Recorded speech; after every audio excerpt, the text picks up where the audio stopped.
Can you hear me, everybody? Yep. Okay, that was some big introduction that you did there, actually, Alex. I need to be completely honest with you, and so I'm actually relatively new on the block.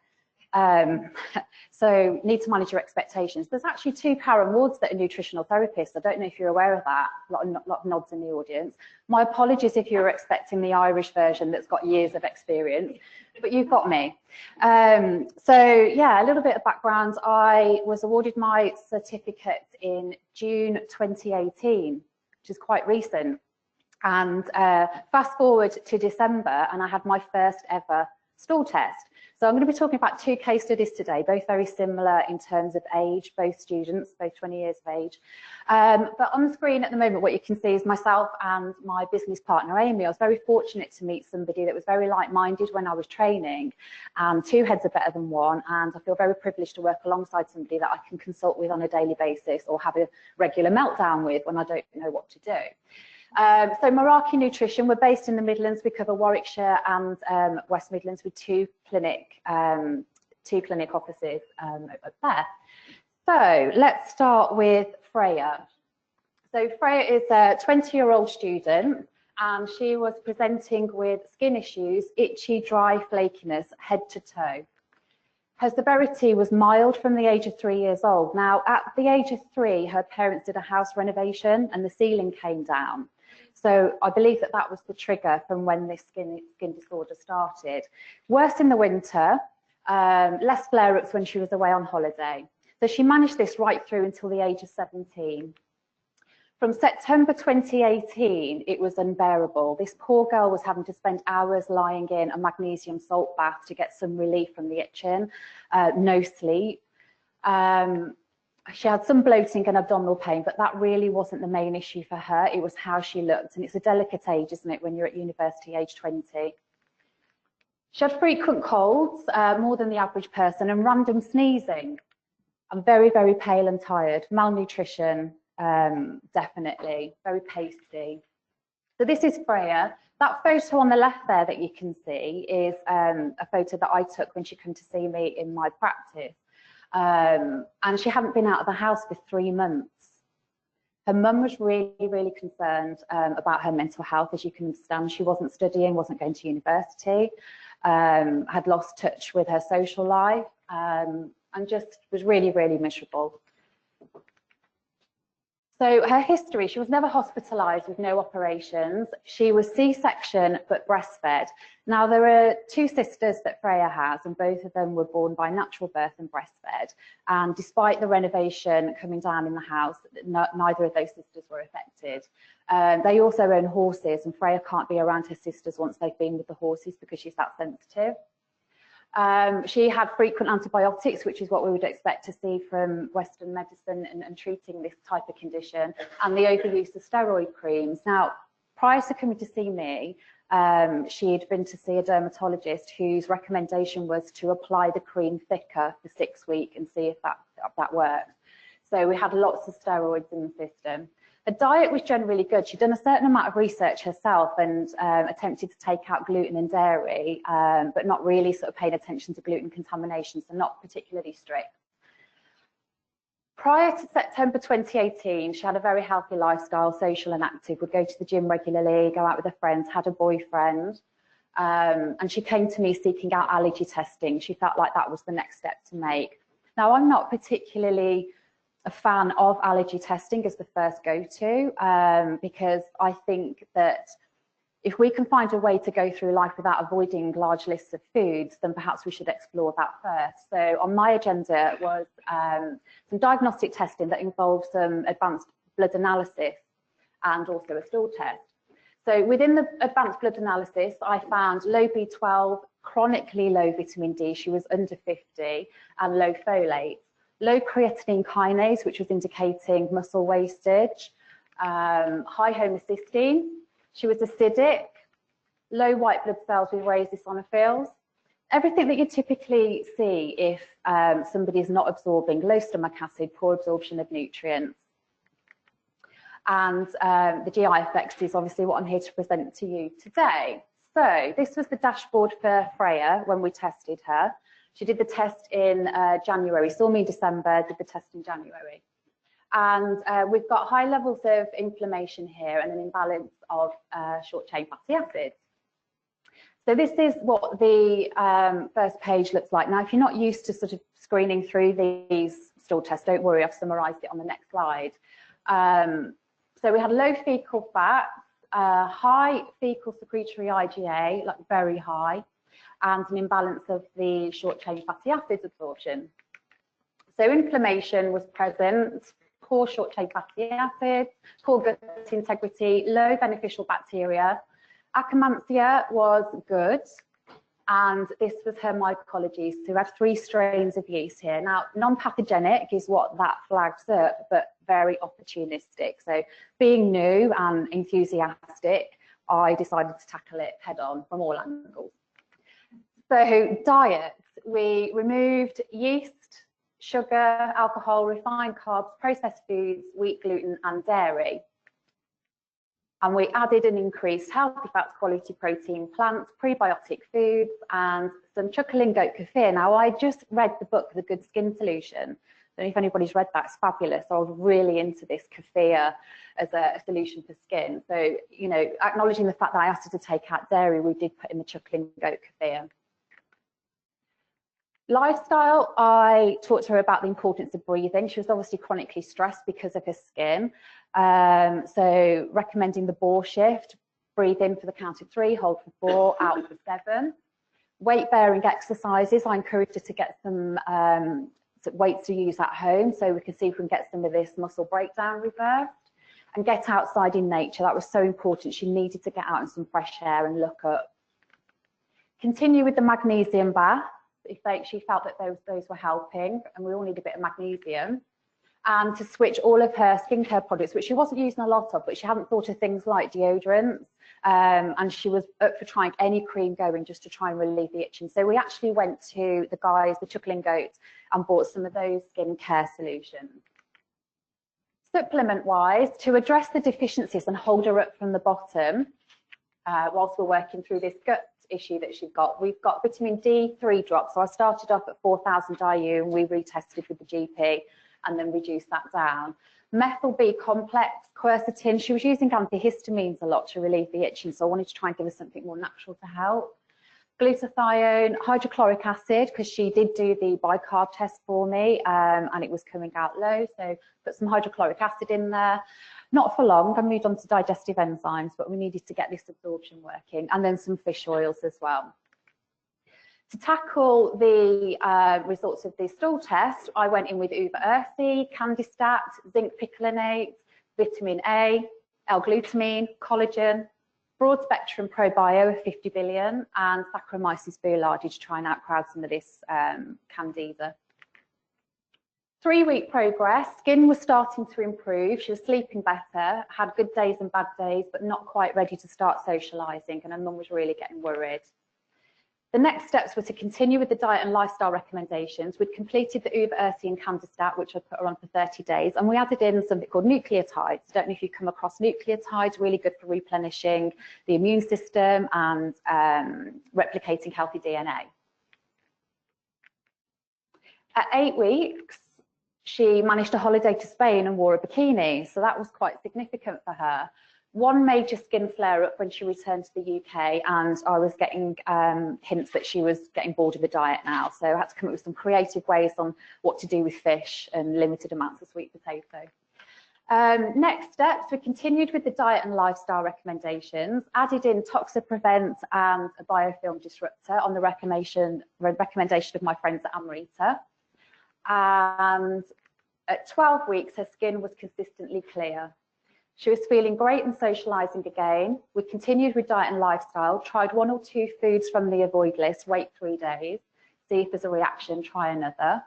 Start to taper off the supplements altogether, and we scheduled a blood test in with the GP in 6 weeks' time. At 18 weeks, this is the transformation of Freya. And I have to say, I'm incredibly proud of that because that was my first stool test. So yeah. So she's feeling great. The blood test results at the GP showed that she was in normal range of vitamin D, B12 serum folate, was great, but white blood cells were still low. There were no reactions to the food introductions, such as eggs, wheat, dairy, soy. Next steps, wanted to retest. Now, this took some convincing, because as you can imagine, when you look like that and you're starting to embrace your life again, oh, you know, I'm cured. So bit of persuasion through mum. I didn't want her to go backwards. Talked a lot about how opportunistic Candida is and that we have to manage this long term. This isn't just a one-hit wonder. So we did retest, and that was our first dashboard, and that was our second. So I was absolutely delighted when I opened that up and saw that. In terms of fecal fat, still quite low. But you can see that the inflammation there is reduced significantly. And I don't know whether this is something to be really chuffed about, but I had a bit of a happy dance when I saw this. But these 3 dots here lined up perfectly. Don't know, I got excited about it. I felt like I won a hat trick. But yeah, so I was particularly chuffed with that page. Her inflammation was lowered, short chain fatty absorption improved, gut integrity still needed work, and I picked that up from the microbiome. Beneficial bacteria has improved, but Akkermansia was suddenly low, which was a bit of a curveball for me. Threw me into a bit of a panic, scheduled a bit of a call with Andrea, put my mind at rest. And how she described it to me is this is a snapshot in time, not, you know, a diagnosis, not a permanent thing. So, you know, we know our microbiome's an ecosystem and it moves regularly, and not to lose my shit over it, is basically what she said. So we still had a little bit of Candida floating around there, opportunistic, those 3 yellow markers. So not taking away the fact that there's been this improvement, we are doing another round of the protocol that we started with in terms of some Uber Ursi and some Candistat. She had some left over. So we are doing that again, but we're in here for the long game, and we are going to retest again in about 6 months' time. Second case study, Olivia. Now this is a complete flip side. So we've got Freya, who hadn't left the house for 3 months, who was very compliant, very desperate to get well very soon, had a lot of time on her hands and did everything I asked. She was an absolute dream client, my avatar patient. Olivia, rock and roll star. She had skin issues, itchy, dry, flaky.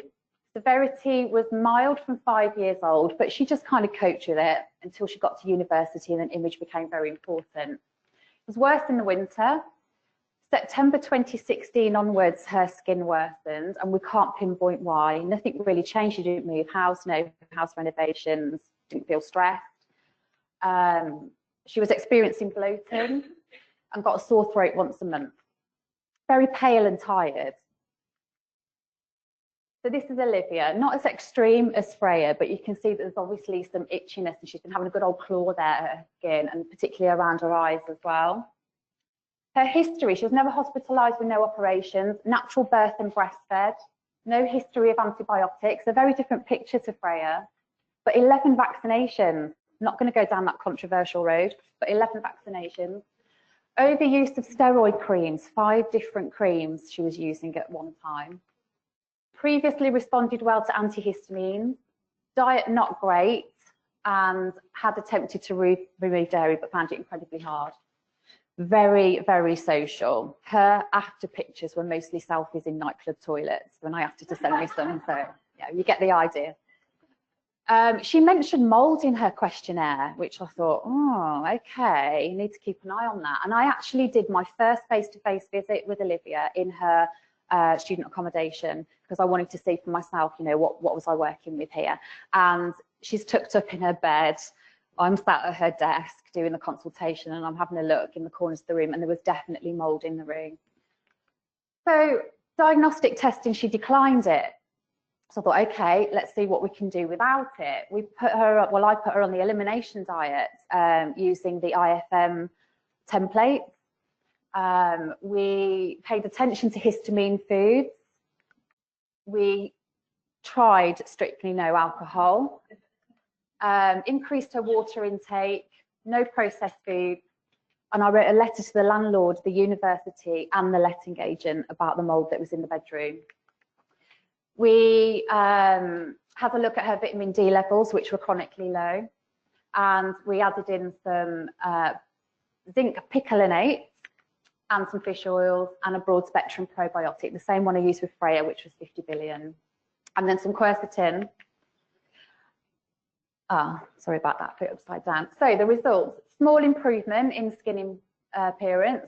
Soya we identified through the elimination diet was a potential trigger for her. She didn't have a reaction to eggs, feeling more energized, and that's literally as far as we got with the elimination diet with Olivia, those two foods. She just couldn't keep up with, you know, monitoring it and having to think about what she needs to eat. So the next steps were to continue with diet and lifestyle recommendations, continue with supplements, introduce wheat, peanuts and yogurts, and that I think took us about 9 weeks to get through the elimination diet because she really was a challenge. And just touching on the question that Tracy received, how do you manage patients? It was when I got Olivia that the penny dropped that I needed to do packages with my people, and that this regular contact and refocus was important. So I would get lots of messages and emails, you know, can have this, I've tried that, I'm in Aldi, can I pick this up? So my approach to that is I will respond within 24 hours to my patients to give me time to get the file out so I don't make any mistakes. But weekly check-in calls are working unbelievably well for compliancy in terms of, you know, complex clients that have got a big job to do. So in March 2019, you know, this was Olivia's before on the left when she first came to see me, and then on the right, she sent me this selfie in the car and was quite chuffed with it. You know, she was quite pleased with that. But then this happened out of the blue in May. So looking at the line on the wrist, you'd automatically think, oh my gosh, washing powder. But she'd already changed her washing powder and mum had got her a good supply, and she wasn't wearing clingy clothing. She wasn't somebody that spent hours in the gym sweating. It was the time of year where she was wearing sort of more short sleeves. So this came out of nowhere, and at this point it was right. I have got to get you a stool test. We have got to do this. And she agreed. So this was the dashboard for Olivia. We've got a parasite in there, high levels of inflammation, fecal fat insufficiency, and beta-glucuronidase was high. We can see that she wasn't absorbing her fat. A bit different to Freya's picture, but you know, her EPX was climbing up, and her short chain fatty acids weren't too bad. Poor gut integrity, raised Methanobrevibacter smithii, raised E-sulfovibrio piga, low Akkermansia, and we've got some Staphylococcus. So there's a little bit of hint of SIBO in there, poor gut integrity, lack of ability to heal in the gut, and we've got some Staphylococcus, but non-pathogenic and minorly opportunistic. But the parasite was what I was going to focus on. So the protocol was exclude soya because we know it's a trigger, introduce bone broth. She got on well with the ready-made stuff from Dalesford as opposed to making it her own. Strictly no sugar, processed foods or alcohol, and I really did have to go to town on explaining why that was important and give her a time frame that she could come out the other side. Focus on sleep, breathing, mindful eating. She was often eating her food with one hand on the laptop while studying, and mag baths. I went for mimosa pudica, I don't know if I've said that right, but mimosa as the parasite supplement, Saccharomyces boulardii, L-glutamine, zinc picolinate, digestive enzymes, and these were taken for 6 weeks. And that was the result from 6 weeks. Pretty good. We agreed that we'd continue with diet and lifestyle, but I know she was partying. I follow her on Instagram.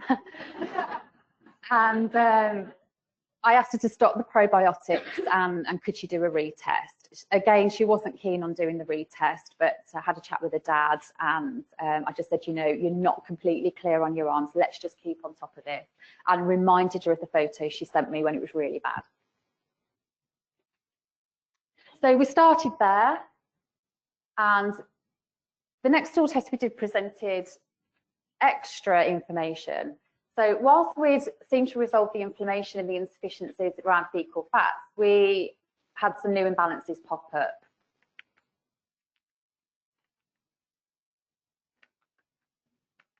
And there we go. So inflammation was resolved. Digestion and absorption improved. Short-chain fatty acid absorption went the wrong direction.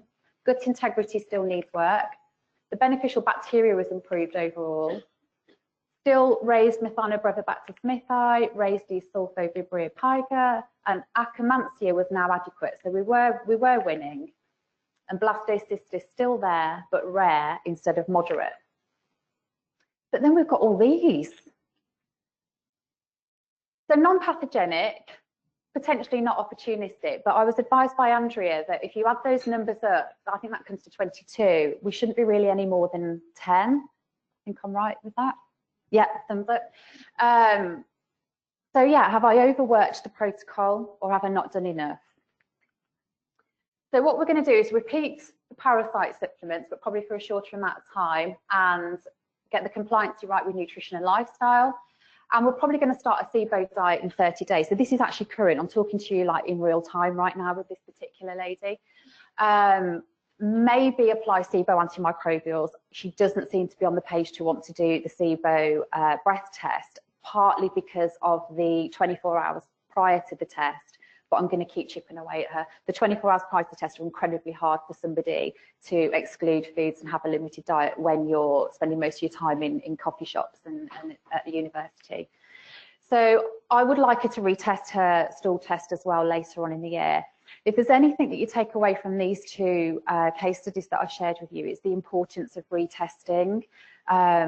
Yes, it's expensive, but it's oh so important, because Olivia feels great, you know, she's got gorgeous glowing skin again, she looks good, she feels good, and in her mind that's done, she's fine, but her stool test tells a different story, and at any point, you know, these symptoms could flare back up again. But there's just some before and afters of where she's at the moment, so a lot clearer, and she is by far one of the most challenging clients that I've had in terms of keeping on track. So there you go. I'm not sure if we've got time for, thank you. Thank you very much, Karen. You absolutely sprinted through that, so we've got plenty of time for questions. Oh no! Be kind. Remember. Sorry, cut you off. Just to address some of the questions I've been asked. Yes, I know when we're showing things like the microbiome breakdown on the printouts, they're quite hard to see. Don't worry, we will send you all these presentations electronically as well. And that also includes the ones done by the supplement companies as well. So if you can't see it too well now, I do apologize. You will get it in full seeable power soon, probably Monday. Any questions? Thank you, Karan, for the great presentation. It's very interesting. You spoke about Freya, and you said the white cell count was low. Which category, which class of the white cell count was low? And I don't know, I mean, so many people, they approach this issue in different ways. Some people might really just think about killing the microorganisms or the pathogenic organisms and just leave things like that, or the other way of doing something about the low white cell count, which is going to eradicate the problem forever. That's one question. The second question is about the Saccharomyces boulardii. I know most of the research is Saccharomyces boulardii is very good, you see, for patients who have got dysbiosis due to antibiotics, courses of antibiotics. But I'm not really sure why do you have chosen these probiotics, you see, on both of your cases, Freya and Olivia. Okay. So first question about white blood cells. So I used Functional Diagnostics, FDX in London as my advanced blood analysis tool. And it gives you about 9 pages of direction of what you need to be doing and what you need to be considering with a patient. It will give me the percentage of the immune cells, so monocytes, neutrophils, eosinophils, and then the overall white blood count. It's like a traffic light system, okay, and it will just highlight that it's fatigued. So I guess really when I'm referring to low white blood cells, that interpretation came out as she had a fatigued immune system. So it was busy dealing with something, and it was something responsive in terms of inflammation. So what I do know is when raised eosinophils usually points towards parasites or fighting something in the gut. So that's all I know about the white blood cell part of what the protocol that I did, but it wasn't my main focus. It was just interesting to know as part of a bigger picture, as part of the algorithm of what was going on with her. I just knew her immune system was fighting something. Okay. The Saccharomyces boulardii, I was sent some studies. I use the guys at Genova a lot. So bearing in mind, this was my first ever stool test. I spent hours on the phone. If it wasn't to Alex, it was to Andrea or to Kate, who was there. And I was very much talking through, this is what I think. Am I on the right track? Am I reading this right? And I also spent a lot of time on the phone to Amrita, okay, because they offer a fantastic service for new practitioners that just aren't sure what direction to go with supplements. So I was sent some studies as an outcome of those conversations that told me that Saccharomyces can outcrowd some pathogens such as Candida.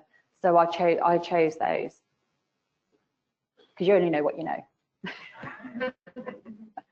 Any more questions?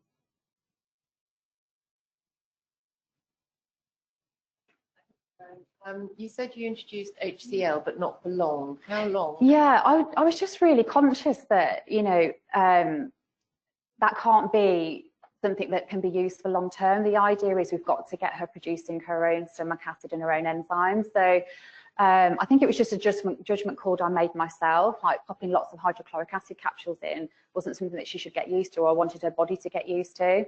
So I've started phasing her off, tapering her off those and introducing digestive enzymes like Devidigest, or something that's got HCl in it but a lower amount. And then eventually I started tapering off those as well. But it was the blood test, revisiting the doctor regularly to get her bloods redone, was telling me if I was making any improvement in terms of absorption.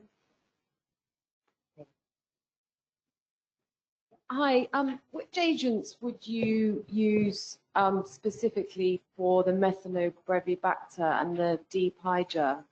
If I've got a confirmed case of SIBO, my go-to is berberine, allicin and neem. Okay.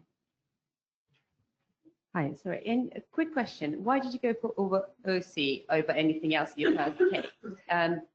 Just the caution being with hydroquinones, it can be quite toxic. Yeah, I completely relied on the results, the diagnostic from GI effects. So what I love about the GI effects test is it not only highlights the problem, it gives you the solution.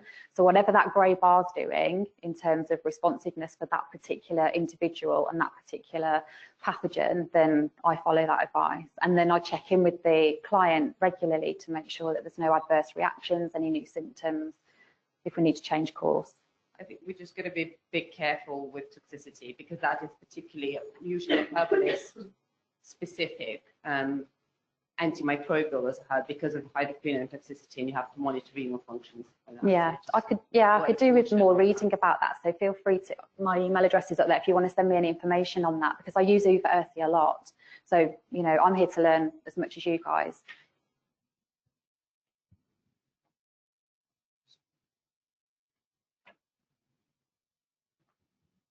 Thank you, Karen.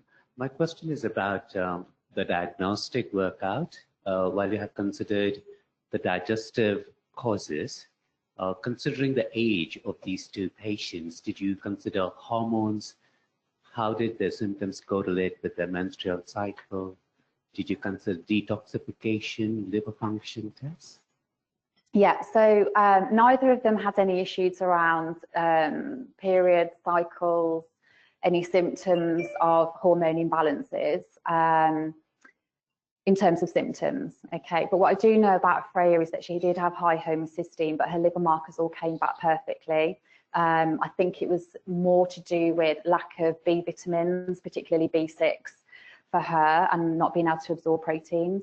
But neither of them on their intake questionnaire and in their consultations highlighted that there was any issue around the menstrual cycle in terms of symptoms.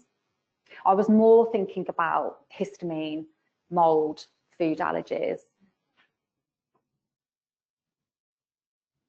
Does anybody else have any other questions? Wait, one more. Also, considering their age, and especially on your second client, would you consider Epstein-Barr testing? It's a very common culprit for a lot of the GI issues. There is so much, isn't there, about Epstein-Barr.